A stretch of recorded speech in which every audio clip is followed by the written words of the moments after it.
Why is it that no matter how hard you try to set boundaries, you keep slipping back into people-pleasing? Why is it so difficult to say no, to disagree, or to simply tell the truth about what you want? On the surface, pleasing others looks like kindness. It looks like generosity. But underneath, it often hides a far more painful, exhausting reality. Many people live their entire lives shaping themselves into whatever version others want, while secretly drowning in resentment, anxiety, and self-betrayal. If this sounds uncomfortably familiar, you're not alone. And the reason you can't stop isn't weakness, it's history. People-pleasing often looks gentle on the outside, but it's built on a harsh internal belief. I must become whoever others need me to be, or something terrible will happen. So you act agreeable when you're frustrated. You say yes when every part of you is screaming no. You present yourself as endlessly patient, endlessly loving, endlessly flexible, even when the truth is much darker, more complex, or simply human. It's not that people-pleasers are dishonest because they want to manipulate. It's that they learned, very early, that honesty was dangerous. To understand why this behavior sticks so fiercely, we have to look backward, toward the environment that trained you to prioritize harmony over authenticity. In almost every case, people-pleasing begins in childhood with a parent or caregiver who couldn't tolerate certain emotions, opinions, or needs. Maybe your mother wilted at the slightest sign of conflict. Maybe your father erupted in rage at disagreement. Maybe showing sadness or fear made you feel like a burden. You learned that being real, being you, put relationships at risk. And for a child, losing connection feels like losing survival. So you adapted. Just a quick reminder, if you like learning new things, don't forget to hit that like button and subscribe if you enjoy this content. You learned to scan the emotional weather in the room with hypersensitivity. You learned to predict what others wanted before they even said it. You learned to keep your own wants quiet because your needs didn't feel safe or important or allowed.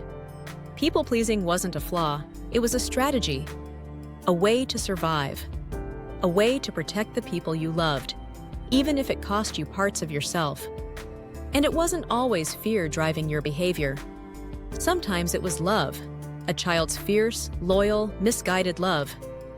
If a parent was depressed, unpredictable, lonely, or overwhelmed, you may have felt it was your job to keep them afloat. You lied to protect them. You hid your needs to keep them from breaking.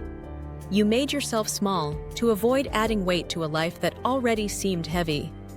That instinct may have been heartbreaking, but it was also incredibly human. The problem is that patterns designed for childhood don't work well in adulthood. You're older now. You have power, voice, and choice. But the old wiring hasn't caught up to your current reality. That's why you still feel that people will crumble, explode, or abandon you when you assert yourself, even though that's rarely true. So how do you stop? How do you step out of a lifetime of being who others want and into being who you really are? The first step is recognizing that the people you deal with today are not the same people who shaped your fears. Your partner, your boss, your friends, they can handle discomfort. Most adults can tolerate disagreement, disappointment, or even conflict when it's delivered with respect. You don't have to protect them from your truth. They don't need the careful emotional babysitting that your childhood required. Your job is no longer to stay invisible to stay safe. The second step is acknowledging the hidden harm people-pleasing creates. We imagine we're being kind, but the behavior has sharp edges. When you always say yes, others make decisions based on a version of you that isn't real. At work, your silence prevents better solutions from emerging. In friendships, you never give people the chance to know you honestly.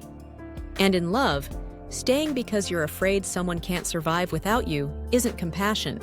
It's fear disguised as loyalty. The truth is, people do cope. They adapt. What harms them more is being trapped in an illusion created by your silence. The third step is learning how to express difficult truths with skill. As a child, you only had two modes: suppress your feelings or let them explode. As an adult, you can communicate with nuance. You can say, "I can't," while still showing warmth. You can disagree without belittling.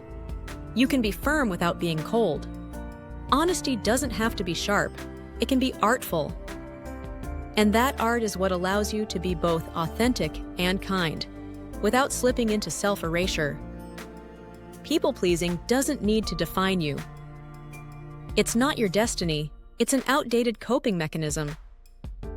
And once you understand its origins, once you see its impact, and once you learn to communicate with courage and grace, you can step into a new way of relating to the world. A way that honors your feelings, your boundaries, and your truth, while still allowing you to be the warm, thoughtful person you've always been. You can be pleasant without being a people pleaser. And that shift just might change every relationship in your life, including the one you have with yourself. If you found this video meaningful and interesting, drop a comment below and share your experience. Please don't forget to like, subscribe, and share it with someone who might find this content useful. And as always, thank you for listening, and we'll see you next time.